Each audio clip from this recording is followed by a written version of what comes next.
صلی اللہ تبارک و تعالی علیہ وعلی آلہ واصحابہ وازواجہ وذریتہ وبارک وسلم تسلیما کثیرا اما بعد فاعوذ باللہ من الشیطان الرجیم بسم اللہ الرحمن الرحیم فاذکرونی اذکرکم واشکروا لی ولا تکفرون وقال تعالی اعملوا آل داود شکرا وقلیل من عبادی الشکور وقال تعالی وَإِذْ تَأَذَّنَ رَبُّكُمْ لَئِن شَكَرْتُمْ لَأَزِيدَنَّكُمْ وَلَئِن كَفَرْتُمْ إِنَّ عَذَابِي لَشَدِيدٌ سبحان ربك رب العزة عما يصفون وسلام على المرسلين والحمد لله رب العالمين اللهم صل على سيدنا محمد وعلى آل سيدنا محمد وبارک وسلم۔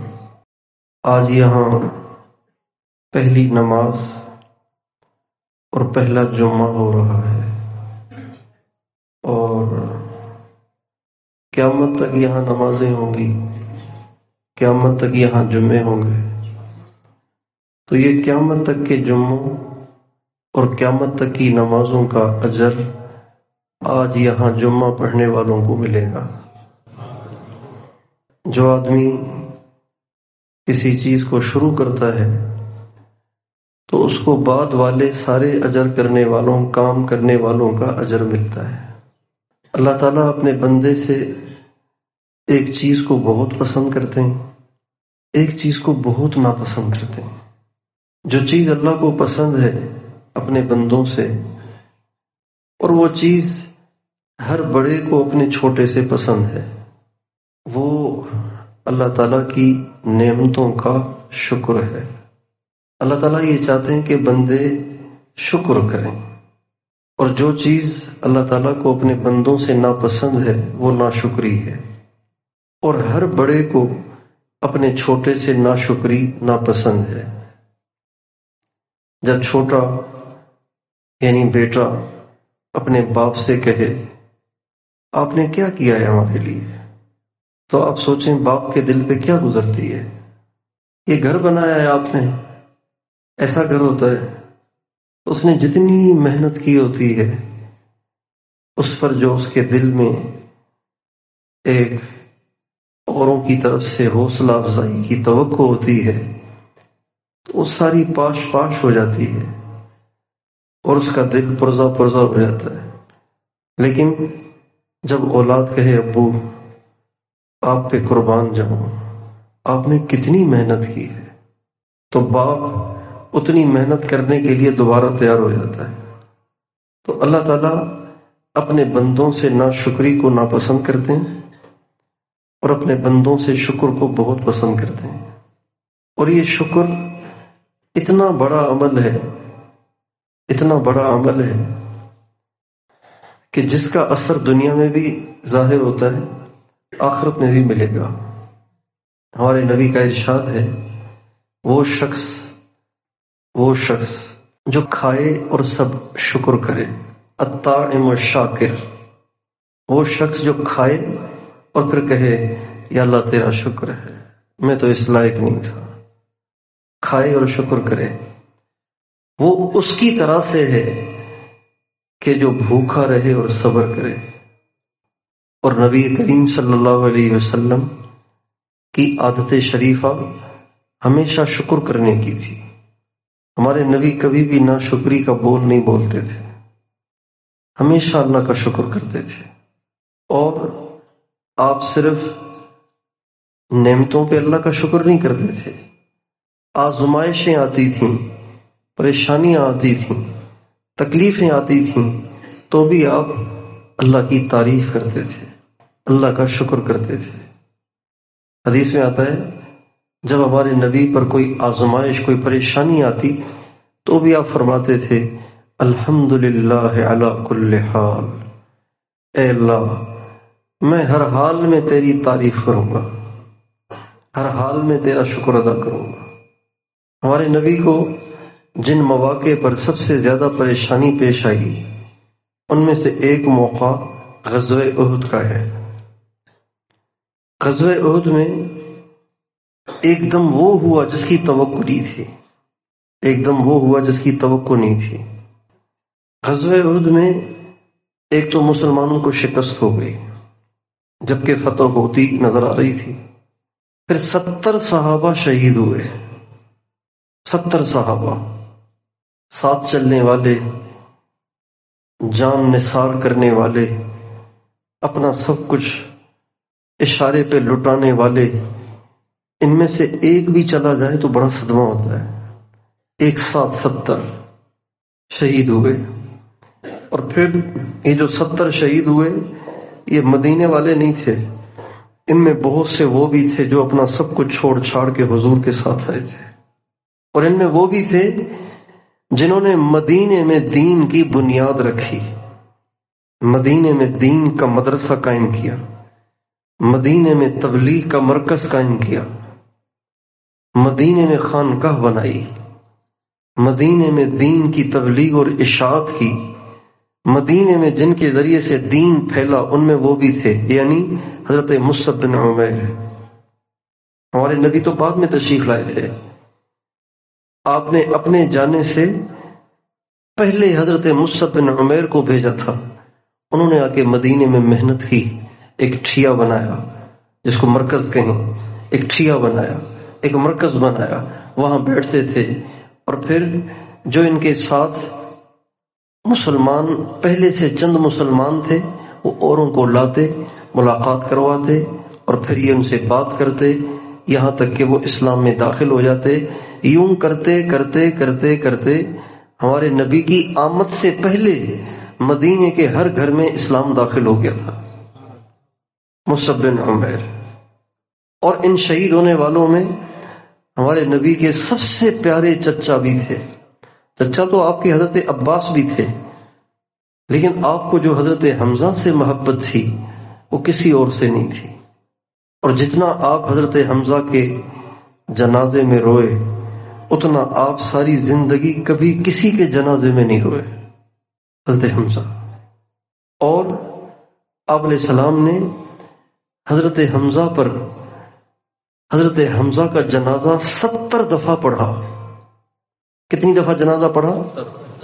70 شہید تھے نا، حضرت حمزہ کا جنازہ رکھا ہوا تھا، آپ نے جنازہ پڑھا، دوسرا جنازہ لایا گیا، حضرت حمزہ کا رکھا رہا، دوسرا جنازہ، دوسرے جنازے میں بھی حضرت حمزہ کو شریک کیا، تیسرے، چوتھے، پانچویں، چھٹے، ساتویں، 70 دفعہ حضرت حمزہ کا جنازہ پڑھا، اور آپ سب سے زیادہ اس پر روئے تھے، وہ بھی اس میں شہید ہوئے۔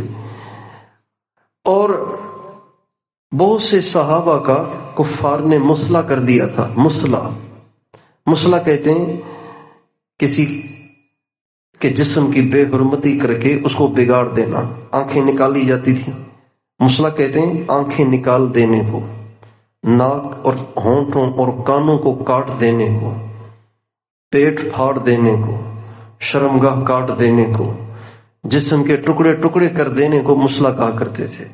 ہمارے نبی کے کئی سارے صحابہ کا کفار نے اس جنگ میں مسلح کیا، جن میں حضرت حمزہ بھی تھے۔ پہچانے نہیں جا رہے تھے کہ حضرت حمزہ کا جسم ہے کون سا۔ حضرت صفیہ آئیں، حضرت صفیہ، انہوں نے پہچانا کہ میرے بھائی کی لاش یہ ہے، یہ میرے بھائی کا جسم ہے، پوروں سے پہچانا۔ اتنا بڑا صدمہ ہمارے نبی کو ہوا۔ دو باتیں، فتح شکست سے بدل گئی، 70 صحابہ شہید ہوئے ایسے پیارے پیارے، اور تیسرا صدمہ یہ ہوا کہ خود نبی کریم صلی اللہ علیہ وسلم زندگی میں پہلی دفعہ اتنے شدید زخمی ہوئے کہ دندان مبارک شہید ہو گئے، سر مبارک پھٹ گیا تھا، چہرہ مبارک لہو لہاں ہو گیا تھا، کندھے سے خون بہ رہا تھا، یہاں تک کہ آپ بے ہوش ہو کر گڑھے میں گر گئے۔ جو آپ کو ہوش آیا، صحابہ آپ کو اٹھا کر اوپر ایک پہاڑ میں ایک دراڑ تھا اس میں لے گئے، وہ دراڑ ابھی موجود ہے، 2006 میں ہم اندر گئے تھے، جہاں جا کے حضور کو بٹھایا تھا، اور حضرت علی اور حضرت اماں فاطمہ ان دونوں نے مل کر آپ علیہ السلام کا زخم دھویا تھا، ڈھال میں پانی بھر کر آپ علیہ السلام کا زخم دھویا گیا، اور پھر اس کے بعد ایک بوری کو جلا کر اس کی راکھ کو آپ علیہ السلام کے زخموں پہ رکھا گیا تاکہ خون تھم جائے۔ جب کفار چلے گئے، میدان ٹھنڈا ہو گیا، آپ کو نیچے اتارا گیا، آپ نے شہیدوں کا مشاہدہ کیا، کون کون شہید ہوا۔ اب جب واپسی کا وقت آیا تو آپ نے صحابہ سے فرمایا اب تم صفیں بناؤ، میں اپنے اللہ کی تعریف کرنا چاہتا ہوں۔ یہ الفاظ ہیں، صفوں میں کھڑے ہو جاؤ، میں اپنے اللہ کی تعریف کرنا چاہتا ہوں۔ صحابہ نے صفیں بنائیں، اور آپ نے صفوں سے آگے بڑھ کر، جیسے امام کھڑا ہوتا ہے، آگے بڑھ کر اللہ تعالیٰ کی تعریف کی۔ اے اللہ، میں تیری نعمتوں پہ قربان جاؤں، آپ کے ہم پہ بڑے احسانات ہیں۔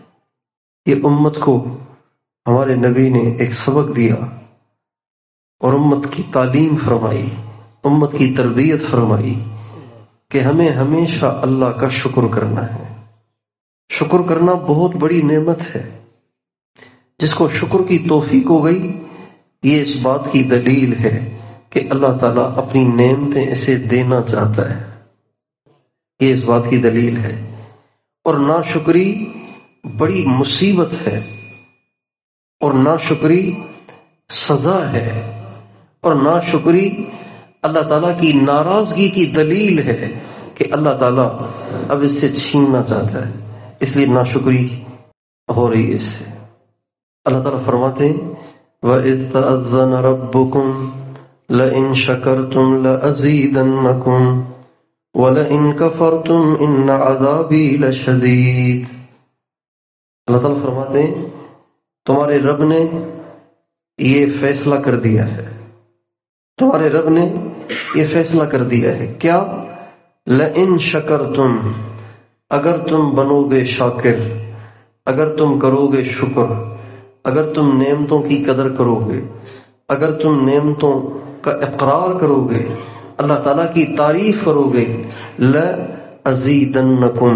اب آپ اس کا ترجمہ سنیے، میں ضرور بڑھاؤں گا، میں ضرور بڑھاؤں گا، میں ضرور بڑھاؤں گا، 3 دفعہ کہا ہے اللہ نے، لَئِن شَكَرْتُمْ لَأَزِيدَنَّكُمْ۔ حضرت امام جعفر صادق، امام حسین کے پڑپوتے، امام حسین کے بیٹے امام زین العابدین، امام زین العابدین کے بیٹے امام محمد باقر، اور ان کے بیٹے امام جعفر صادق، اور یہ امام ابو حنیفہ کے استاد ہیں، امام اعظم ابو حنیفہ کے استاد ہیں، اور ہمارے سلسلہ عالیہ، نقش بندیہ، مجددیہ اور سلسلہ قادریہ کے سرخیل ہیں۔ قادریہ میں بھی ان کا نام آتا ہے اور نقش بندیہ میں بھی ان کا نام آتا ہے، اور دونوں میں نام اس لیے آتا ہے اس لیے کہ ان کو جو فیض ملا، ان کو جو نسبت ملی، ان کو جو اللہ تعالیٰ سے تعلق کی دولت حاصل ہوئی، وہ 2 جگہوں سے۔ ایک اپنے نانا حضرت قاسم سے، جو پوتے تھے حضرت ابو بکر کے۔ نانا کس کے تھے؟ امام جعفر صادق کے، اور پوتے کن کے تھے؟ سیدنا صدیق اکبر کے، حضرت قاسم۔ ایک تو ان کو نسبت ملی ان سے، اور ایک ان کو نسبت ملی اپنے والد گرامی امام محمد باقر سے۔ حضرت قاسم سے جو نسبت ملی تو حضرت قاسم کو نسبت ملی، حضرت قاسم کو نسبت ملی حضرت سلمان فارسی سے، ان کو نسبت ملی سیدنا صدیق اکبر سے۔ تو یہ ہوا نقش بندیہ۔ اور ان کو جو دوسری نسبت ملی وہ ملی اپنے والد گرامی امام محمد باقر سے، ان کو نسبت ملی امام زین العابدین سے، ان کو نسبت ملی امام حسین سے، ان کو نسبت ملی امام علی مقام حضرت علی المرتضی کرم اللہ وجہہ سے۔ تو امام جعفر صادق رحمۃ اللہ علیہ کی صحبت میں امام اعظم ابو حنیفہ نے 2 سال گزارے. کتنے سال گزارے؟ 2 سال ان کی صحبت میں رہے اور فرمایا کرتے تھے لولا السنتان لہلک النعمان. اگر یہ ابو حنیفہ 2 سال امام جعفر صادق کی صحبت میں نہ رہتا تو ابو حنیفہ تو ہلاک ہو جاتا. تو امام جعفر صادق فرماتے ہیں مجھے تعجب ہے اس شخص پر کہ جو نعمت میں اضافہ چاہتا ہے اور شکر نہیں کرتا. تو نعمت میں اضافے کا نسخہ ہے اللہ تعالیٰ کی نعمتوں پہ شکر کرنا، ہر حال میں کہنا الحمدللہ، یا اللہ تیرا شکر ہے، یا اللہ تیرا شکر ہے، یا اللہ تیرا شکر ہے. اور محبت کا تقاضا بھی یہی ہے، محبت کا تقاضا بھی یہی ہے کہ اللہ تعالیٰ کی آزمائشوں پہ منہ نہ بنایا جائے. محبت کا تقاضا ہے کہ اللہ تعالیٰ کی طرف سے آنے والی آزمائشوں پہ منہ نہ بنایا جائے. بولیے منہ نہ بنایا جائے، بلکہ بشاشت کا مظاہرہ کیا جائے. ایسے نہیں ہونا چاہیے کہ میٹھا میٹھا ہپ ہپ اور کڑوا کڑوا تھو تھو، ایسے نہیں ہونا چاہیے. بلکہ جس سے محبت ہوتی ہے اس کا پھول بھی اچھا لگتا ہے، اس کا پتھر بھی اچھا لگتا ہے. اگر کسی کو کسی سے عشق ہو جائے اور وہ اس کو گلاب کا پھول پیش کرے تو وہ اس کو بھی لے کر سینے سے لگاتا ہے، محبوب کا دیا ہوا ہے. اور اگر وہ اس پر تھوک بھی دے نا، اگر وہ عشق میں صادق ہے تو وہ اس تھوک کو بھی اپنے اوپر ملتا ہے، اس لیے کہ محبوب کا تھوک ہے. چنانچہ جب صلح حدیبیہ کے موقع پر نبی کریم صلی اللہ علیہ وسلم کو حدیبیہ جگہ پر محصور کر دیا گیا، آپ ٹھہر گئے اور کفار آئے آپ سے بات کرنے کے لیے، تو اس میں سہیل بن عمر بھی تھا، قریش کا سردار سہیل بن عمر. جب وہ واپس گیا تو اس نے واپس جا کے قریش مکہ کو بتایا یار میں نے تو عجیب منظر دیکھا ہے. کیا دیکھا؟ کہ میں نے کسی کو کسی سے ایسی محبت کرتے نہیں دیکھا جیسی محبت محمد کے ساتھیوں کو محمد سے کرتے دیکھا ہے. کہ وہ کیا؟ کہ وہ تھوکتے ہیں تو وہ تھوک بھی زمین پہ نہیں گرنے دیتے، اگر وہ تھوکتے بھی ہیں تو تھوک بھی کسی نہ کسی کی ہتھیلی پہ گرتا ہے اور پھر وہ اپنے چہرے اور اپنے جسم پہ اسے ملتا ہے. وہ وضو کرتے ہیں تو اس کے وضو کا مستعمل پانی زمین پہ گرنے نہیں دیتے، اس کی کوہنیوں سے ٹپکنے والا پانی زمین پہ نہیں گرتا، کسی کے ہاتھ پہ گرتا ہے اور وہ اسے ملتا ہے. جب وہ بلاتے ہیں تو سارے دوڑتے ہیں، جب وہ بات کرتے ہیں تو ایسے تھم جاتے ہیں جیسے بت بیٹھے ہوئے ہوں. جب کسی سے محبت ہوتی ہے صرف اس کا پھول نہیں، اس کی تھوک بھی اچھی لگتی ہے. محبت کا تقاضا بھی یہی ہے کہ اللہ تعالیٰ خوشی دے تو بھی کہے الحمدللہ، غمی دے تو بھی کہے الحمدللہ، تو بھی اللہ تعالیٰ سے ناراضگی کا مظاہرہ نہ کرے، اللہ تعالیٰ کی طرف سے اس بھیجی ہوئی آزمائش پہ منہ نہ بنائے، بلکہ اس پہ خوشی کا مظاہرہ کرے. خوشی کا مظاہرہ نہ کرے تو کم از کم ناشکری کا مظاہرہ نہ کرے. ہمارے حضرت مولانا جمشید صاحب اللہ تعالیٰ ان کی قبر پہ کروڑوں رحمتیں نازل فرمائے، ہمیں ایک مجنوں کا ایک قصہ سنایا کرتے تھے اور وہ سناتے تھے اشعار میں، اور اس میں بہت بڑا سبق ہے. موقع تو نہیں ہے یہاں مجنوں کا واقعہ سنانے کا، جو کہ مجنوں کی محبت ناجائز اور پلید اور نجس تھی، اور یہاں تو ہم سارے پاکیزہ محبت کے حصول کے لیے بیٹھے ہیں، لیکن نصیحت حاصل ضرور ہوتی ہے. تو مولانا فرماتے تھے کہ مجنوں کو بڑی اس کی خواہش رہتی تھی کہ کوئی موقع میسر ہو کہ میں لیلا کو دیکھوں. نہ اس زمانے میں واٹس ایپ تھے، نہ اس زمانے میں آئیڈیاں بنی ہوئی تھیں. آج کل تو آئیڈیاں بنی ہوئی ہیں، ہر ایک نے آئی ڈی بنائی ہوئی ہے، جس کو دیکھنا چاہے آرام سے دیکھ سکتا ہے، اس کی نجی تصویریں بھی دیکھ سکتا ہے، اس کی محفلوں کی تصویریں بھی دیکھ سکتا ہے.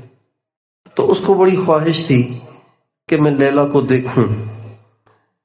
تو من جد وجد، جو جس چیز کی کا متلاشی ہوتا ہے اس کو وہ چیز مل جاتی ہے. تو کسی نے کہا کہ آپ کو پتہ ہے کہ ایک مخصوص دن میں لیلا کے در پہ فقیر جمع ہوتے ہیں، وہ خود باہر نکل کر بھیکاریوں کو بھیک دیتی ہے. کہا اچھا، کہاں؟ کہ چلو پھر ہم بھی بھیکاری کا لبادہ اوڑھ لیتے ہیں اور بھیکاری بن جاتے ہیں، تو بھیک کی بھیک اور دیدار کا دیدار ہو جائے گا، اور 2 تیر اور 2 شکار ہو جائیں گے، 1 تیر اور 2 شکار ہو جائیں گے. چنانچہ وہ بھی فقیروں والا لباس پہن کر اپنے گلے میں کاسا لٹکا کر آگے آ کے بھیکاریوں کی لائن میں لگ گیا. مولانا سناتے تھے، سنتے تھے یوں لیلا کا یہ دستور تھا، بھیک دیتی تھی جو بھی آتا تھا در پہ اس کے گدا. ایک دن مجنوں بھی کاسا ہاتھ میں لے آ پکارا، للہ کچھ مجھے بھی دے. ایک دن مجنوں بھی آیا اور آ کے لائن میں لگ گیا اور کہا اللہ کے واسطے کچھ یہاں بھی ڈالتے جاؤ. آئی لیلا سب گداؤں کو دیا، پھر ہاتھ سے مجنوں کا کاسا لے لیا. جب لیلا آئی اور بھکاریوں کو اس نے دینا شروع کیا، جب مجنوں کا نمبر آیا تو اس کو نہیں دیا، بلکہ اس کے ہاتھ میں جو کاسا تھا وہ بھی اسے چھین لیا. آئی لیلا سب گداؤں کو دیا، پھر ہاتھ سے مجنوں کا کاسا لے لیا. دے پٹخ مارا زمین پر ایک بار، رقص میں مجنوں ہوا پھر بے قرار. وہ جو لیلا نے اس کے ہاتھ سے کاسا چھینا تھا، اس کو پٹک کے جو زمین پہ مارا تو وہ تو ٹکڑے ٹکڑے ہو گیا. جب وہ پیالہ چھین کر زمین پہ مار کے اس نے چکنا چور کیا تو مجنوں ناچنے لگ گیا، رقص کرنے لگ گیا. دے پٹخ مارا زمین پر ایک بار، رقص میں مجنوں ہوا پھر بے قرار. بولا ان میں سے کہ اے مجنون خام، جو لوگ دیکھ رہے تھے یہ سارا منظر، وہ کہنے لگے، بولا ان میں سے کہ اے مجنون خام، رقص کا کیا تھا بھلا اس جا مقام. وہ کہنے لگے یہ کون سا موقع ہے ناچنے کا اور خوشی کا مظاہرہ کرنے کا؟ آپ کو تو پریشان ہونا چاہیے، اتنی دیر انتظار کیا، لائن میں لگے، ذلت اٹھائی اور بھیک بھی نہیں ملی اور پیالہ بھی توڑ دیا، تو یہ بھلا کیا تھا؟ بولا ان میں سے کہ اے مجنون خام، رقص کا کیا تھا بھلا اس جا مقام. بولا مجنون تم میں کوئی عاشق نہیں، عاشقوں کی رمز سے واقف نہیں. جب اس نے یہ کہا نا تو مجنوں نے کہا، معلوم ہوتا ہے تم نے کبھی عشق نہیں کیا، تم نے عشق کیا ہوتا تو پھر تمہیں یہ پتہ ہونا چاہیے کہ محبوب کی طرف سے صرف بھیک کا ملنا نعمت نہیں ہوتا، محبوب کی طرف سے پٹائی اور محبوب کی طرف سے مصیبت اور محبوب کی طرف سے ڈانٹ ڈپٹ اور سزا بھی نعمت ہوتی. بولا مجنوں تم میں کوئی عاشق نہیں، عاشقوں کی رمز سے واقف نہیں. کسی کسی عاشق کے ہوتے ہیں ایسے نصیب کہ بلا نازل کرے اس کا حبیب. یہ بلا ہرگز نہیں ایک ناز ہے، یہ بھی ایک محبوب کا انداز ہے. تو محبت کا تقاضا بھی یہی ہے کہ انسان ہر حال میں کہے یا اللہ تیرا شکر ہے، یا اللہ تیری مہربانی ہے. ہم اگر سوچیں کہ جس وقت اللہ تعالیٰ کی طرف سے کوئی تکلیف، کوئی پریشانی آتی ہے، عین اس وقت اللہ تعالیٰ کی کتنی ساری نعمتیں ہم استعمال کر رہے ہوتے ہیں. ایک آدمی کسی کے گھر پہ گیا ہے، اس کی ضیافت ہے، دسترخوان پہ بیٹھا ہوا ہے. اب دسترخوان پہ بریانی بھی رکھی ہوئی ہے، پلاؤ بھی رکھا ہوا ہے، قورمہ بھی رکھا ہوا ہے، کڑھائی بھی رکھی ہوئی ہے، سلاد بھی رکھا ہوا ہے، رائتا بھی رکھا ہوا ہے، اور پتہ نہیں کیا کیا نعمتیں رکھی ہوئی ہیں. صرف جو رائتا ہے اس کی جو دہی ہے وہ تھوڑی سی کھٹی ہے، اس کا جو دہی ہے، دہی مذکر ہے مؤنث ہے؟ مذکر ہے. اس کا جو دہی ہے وہ کھٹا ہے. اب کڑھائی اتنی زبردست قورمہ اتنا زبردست، وائٹ الگ، ریڈ الگ، پھر پلاؤ، اور پھر بریانی، پھر اتنی ساری چیزیں، پھر اس میں حیدرآباد کی ربڑی بھی، اور اس میں ملتان کا سوہن حلوہ بھی، یہ ساری چیزیں سجی ہوئی ہیں۔ صرف رائتے کا جو دہی ہے وہ تھوڑا سا کھٹا ہے، اب وہ منہ بنا کے بیٹھا ہوا ہے۔ دعوت، یہ کوئی دعوت کی ہے؟ اتنا کھٹا دہی لے کے یہاں لا کے رکھ دیا ہے، بتائیے یہ آدمی اچھا لگے گا کسی کو؟ میزبان کو، کسی کو بھی اچھا لگے گا یہ؟ یار تو اندھا تو نہیں ہو گیا؟ اتنی ساری نعمتیں تیرے پاس رکھی ہوئی ہیں، تجھے پسند نہیں ہے تو چھوڑ دو، تو ویسے ہی قورمہ کھا لو، ویسے ہی کڑھائی کھا لو۔ جب انسان ایک چھوٹی سی چیز سے پریشان ہو کر ناشکری کے بول رہا ہوتا ہے، عین اس وقت اس کی زبان تو بول رہی ہوتی ہے، اس کے کان تو سن رہے ہوتے ہیں، اس کی آنکھیں تو دیکھ رہی ہوتی ہیں، اس کے گردوں میں درد نہیں ہوتا، اس کی کمر میں درد نہیں ہوتا، اس کے گھٹنوں میں درد نہیں ہوتا، اس کے کندھوں میں درد نہیں ہوتا، اس کے سر میں درد نہیں ہوتا، اس کے پٹھے ٹھیک ہوتے ہیں۔ ابھی چند دن پہلے ہمارے ایک ساتھی سے ملاقات ہوئی تو ان کے بچے کا انتقال ہو گیا تھا، تو میں نے ان سے تعزیت کے الفاظ کہے۔ میں نے کہا کیا ہوا تھا بچے کو؟ کہنے لگے وہ بچے کے پٹھے کمزور تھے۔ میں نے کہا اس کا علاج نہیں ہو سکتا تھا؟ کہ ڈاکٹروں نے کہا کہ اس کے پٹھوں کے علاج کے لیے 4 کروڑ چاہیے۔ کتنے پیسے چاہیے؟ 4 کروڑ کہاں سے؟ پٹھوں کے علاج کے لیے 4 کروڑ چاہیے۔ ہمارے پٹھے ٹھیک ہیں، پٹھے کمزور تھے اس لیے انتقال ہو گیا، اور پٹھوں کو ٹھیک کرنے کے لیے 4 کروڑ چاہیے۔ اس لیے بندے کو یہ بات کسی صورت زیبا نہیں ہے کہ وہ ناشکری کرے، ہمیشہ اللہ کا شکر کرے۔ اللہ تعالیٰ کو اپنے بندوں سے بہت اس کا شکوہ ہے، گلہ ہے۔ قرآن مجید میں پتہ نہیں کتنی جگہ اللہ تعالیٰ نے بندوں کے بارے میں یہ گلہ شکوہ کیا ہے کہ بندے شکر نہیں کرتے، بہت تھوڑا شکر کرتے ہیں۔ چنانچہ سورہ ملک میں اللہ تعالیٰ فرماتے ہیں جعل لكم السمع والابصار والافئدہ قلیلا ما تشکرون، میں نے تمہیں آنکھیں دی، کان دیے، دل دیے، قلیلا ما تشکرون، بہت تھوڑا شکر کرتے ہو تم۔ حضرت داؤد علیہ السلام کے گھر والوں سے فرمایا اعملوا آل داؤد شکرا وقلیل من عبادی الشکور، اے داؤد کے گھر والوں شکر کرو، اس لیے کہ میرے بہت تھوڑے بندے ہیں جو شکر کرتے ہیں۔ قلیل من عبادی الشکور، میرے بندوں میں تھوڑے سے ہی ہیں آٹے میں نمک کے برابر جو شکر کرتے ہیں۔ تو بھائیو میں اور آپ یہ نیت کریں کہ انشاءاللہ زندگی ہمیشہ شکر گزاری والی گزارے۔ اللہ تعالیٰ کا کتنا احسان ہے، اللہ تعالیٰ نے ہمیں چھت دے دی ہے۔ اللہ تعالیٰ کا کتنا احسان ہے، اللہ نے ہمیں نیچے چٹائی دے دی ہے، اس کے نیچے قالین دے دیا ہے۔ اللہ تعالیٰ کا کتنا احسان ہے کہ ہم نے کپڑوں سے دریاں، یہ جو کھڑکیاں ہیں یہ ہم نے بند کر دی ہیں۔ اللہ تعالیٰ کا کتنا احسان ہے کہ روشنی کے لیے یہ سیور اللہ نے لگوا دیے ہیں۔ اللہ تعالیٰ کا کتنا احسان ہے، ہم سب نے شالیں اوڑھی ہوئی ہیں، واسکٹ پہنے ہوئے اور چادریں اوڑھی ہوئی ہیں، جیکٹیں پہنی ہوئی ہیں، کپڑے پہنے ہوئے ہیں۔ اللہ کا شکر ہے ہم میں سے کوئی بھی ننگا نہیں ہے، ہم سارے کپڑے پہنے ہوئے ہیں۔ یہ اللہ کا کتنا بڑا احسان ہے۔ آپ غزہ کی خبر تو لیں، غزہ کا کیا حال ہے، غزہ کا کیا حال ہے۔ آپ کی سردی تو کچھ بھی نہیں ہے، غزہ تو ہے ہی ٹھنڈا علاقہ، غزہ ٹھنڈا علاقہ، جیسے آپ کا مری ہے ایسے ہے غزہ، غزہ ٹھنڈا علاقہ ہے۔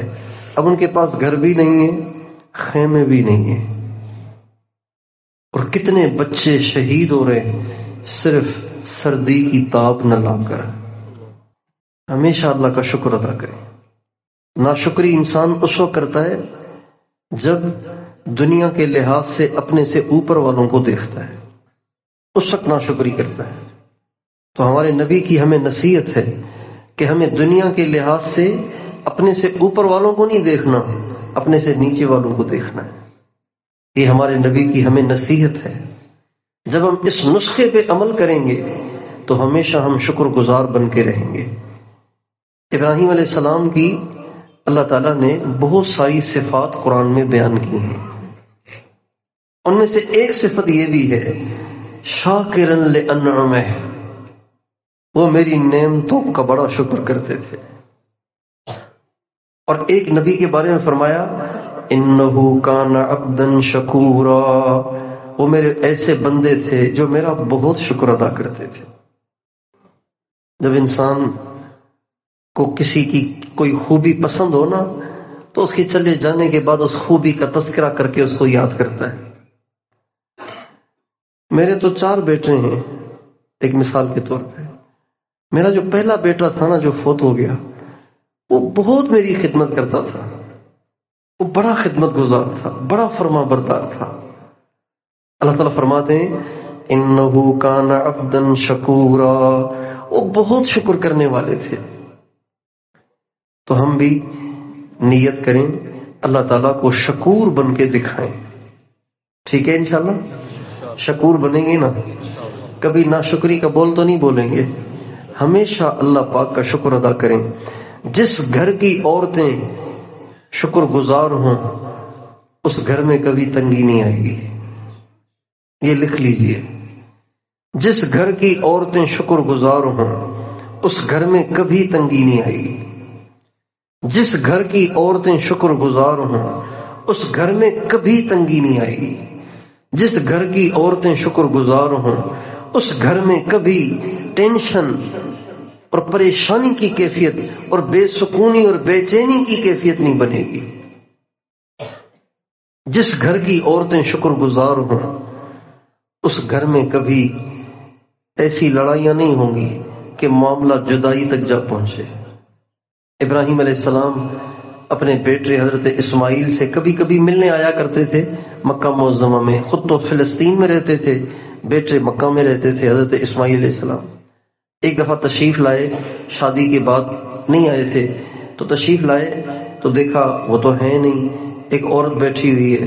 کہا میں ان کی بیوی ہوں۔ کہا وہ خود کہاں ہے؟ آپ کا خاوند کہاں ہے؟ کہا وہ شکار کے لیے گیا ہوا ہے۔ کہا کیا حال ہے، کیسی زندگی گزر رہی ہے؟ کہا پریشانی بہت ہے، بہت تنگی ہے، نہ غلہ ہے، نہ کوئی دریا ہے، نہ کوئی سہولتوں کا سامان ہے، بس گوشت شکار کر کے لے آتے ہیں، گوشت کھاتے ہیں، بس بہت پریشانی ہے۔ ابراہیم علیہ السلام نے فرمایا جب خاوند آ جائیں تو ان کو میرا سلام بھی کہنا اور یہ پیغام دینا کہ چوکھٹ اچھی نہیں ہے، اس کو تبدیل کر لو۔ اسماعیل علیہ السلام آئے، ساری کارگزاری ملی، فرمایا وہ میرے والد تھے اور تجھے طلاق کا کہہ کے گئے، تجھے طلاق ہے۔ کچھ عرصے کے بعد پھر تشریف لائے، اس لیے کہ ناشکری عورت جو ہوگی نا وہ گھر، اس کی وجہ سے گھر میں مصیبتیں آئیں گی۔ وَلَئِن كَفَرْتُمْ إِنَّ عَذَابِي لَشَدِيدٌ، ناشکری کرو گے ایسا پکڑوں گا کہ تم اپنے آپ کو پھر چھڑا نہیں سکو گے۔ وَاشْكُرُوا لِي وَلَا تَكْفُرُونَ، شکر کرو، ناشکری مت کرو۔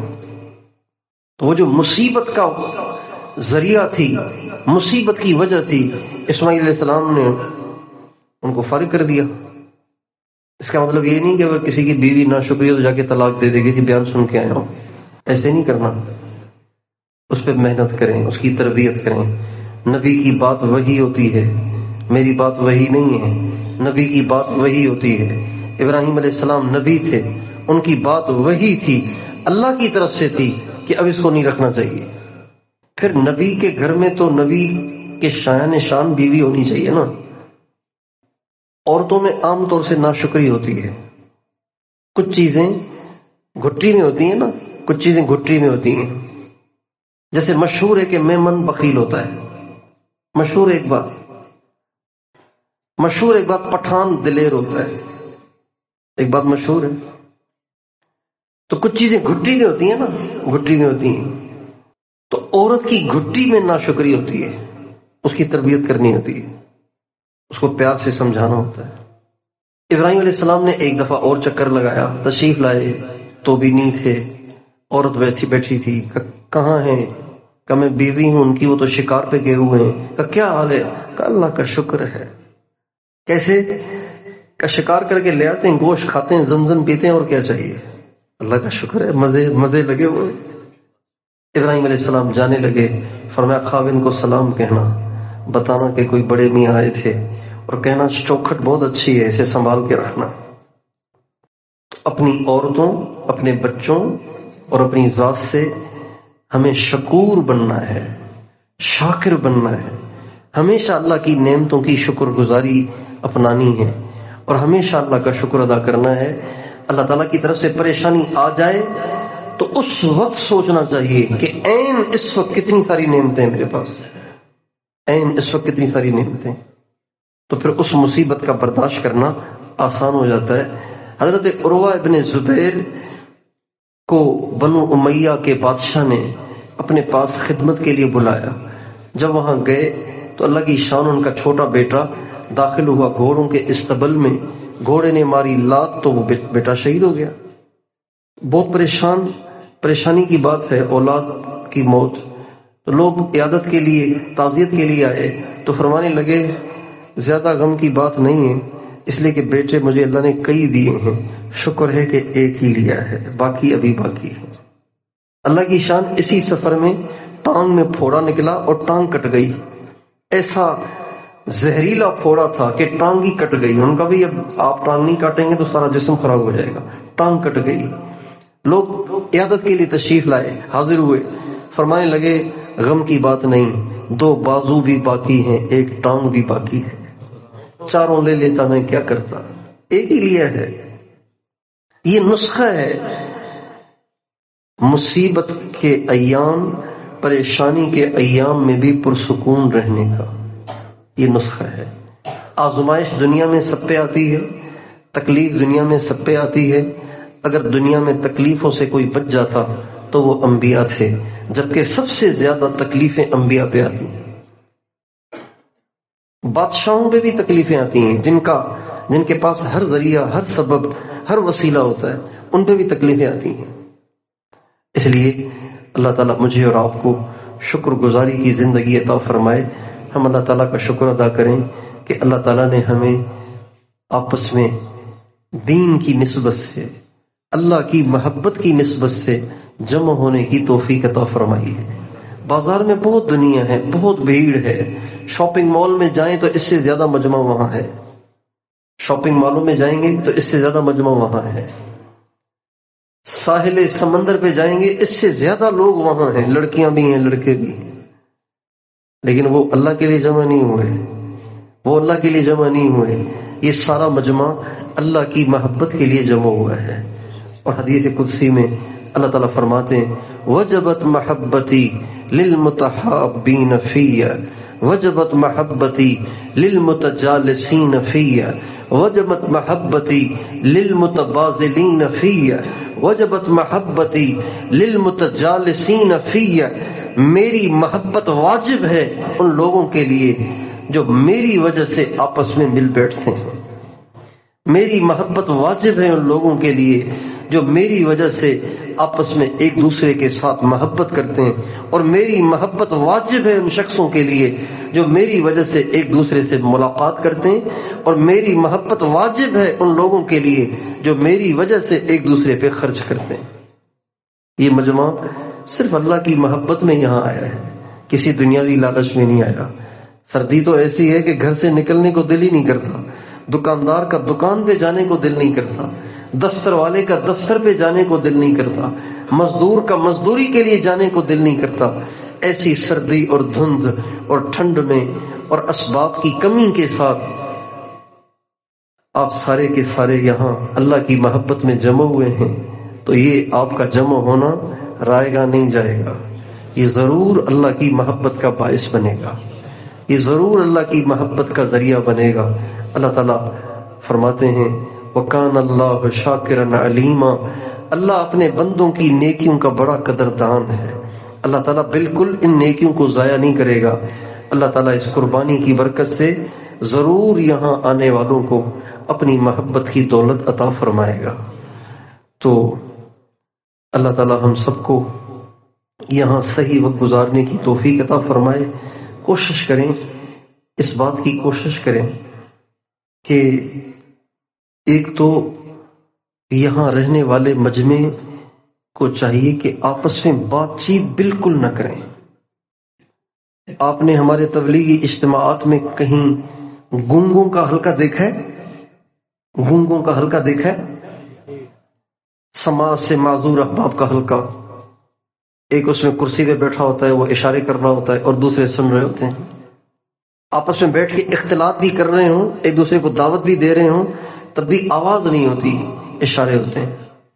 تو اس بات کی کوشش کریں، جیسے تبلیغی مراکز کا خاصہ اختلاط، میل جول، ایک دوسرے کو دعوت، ایک دوسرے کو تیار کرنا، یہ تبلیغی مراکز کا خاصہ ہے۔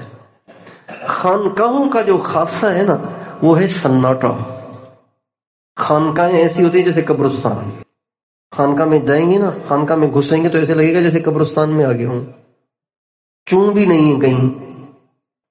اس کی ہم کوشش کریں کہ ہم یہاں ایسے رہیں جیسے کوئی یہاں ہے ہی نہیں، اس کی ہم مشق کریں۔ زبان کا بولنا چاندی ہے، اس کی خاموشی سونا ہے، اس کی ہمیں مشق کرنی ہے۔ ہمارے بزرگ فرماتے ہیں جیسے بچوں کو بولنا سکھایا جاتا ہے نا، ایسے بڑوں کو خاموشی سکھانا ضروری ہے۔ بڑوں کو خاموشی سکھانی چاہیے، چپ کیسے رہتے ہیں۔ تو یہ جو ہمارے 2 دن ہیں یہاں پہ، بلکہ پونے 2 دن یا 1.5 دن ہے، تو اس میں ہم اس کی کوشش کریں کہ بولنے سے بچیں۔ ہماری خانقاہ پہ ایک مفتی صاحب ٹھہرے ہوئے تھے، ایک عالم ٹھہرے ہوئے تھے، سلوک سیکھنے کے لیے تشریف لائے تھے۔ تو کئی دن ٹھہرے، کیفیت نہیں بن رہی تھی۔ مجھ سے کہا کہ کئی دن ہو گئے، مراقبہ بھی کر رہا ہوں، کیفیت نہیں بن رہی۔ تو میں نے کہا ایسے کریں کہ اب آپ صبح سے لے کے رات تک جو بولیں نا اس کو لکھا کریں، پھر روزانہ مجھے رات کو دکھایا کریں کہ آج سارا دن میں نے یہ باتیں کی ہیں۔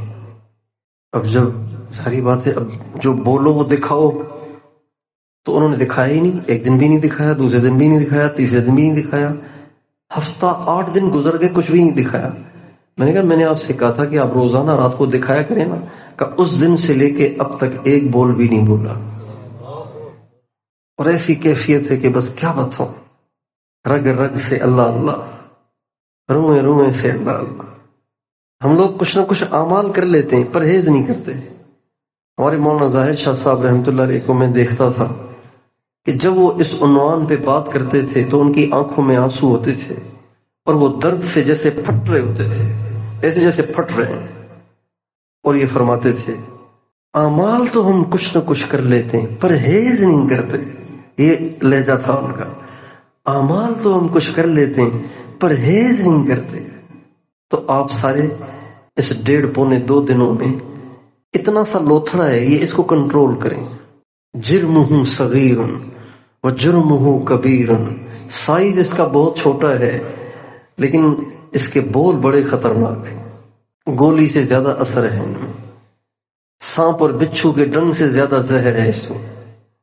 تو مشق کریں گے اس کی انشاءاللہ، سناٹا رکھیں گے، خاموشی کا ماحول بنائیں گے انشاءاللہ۔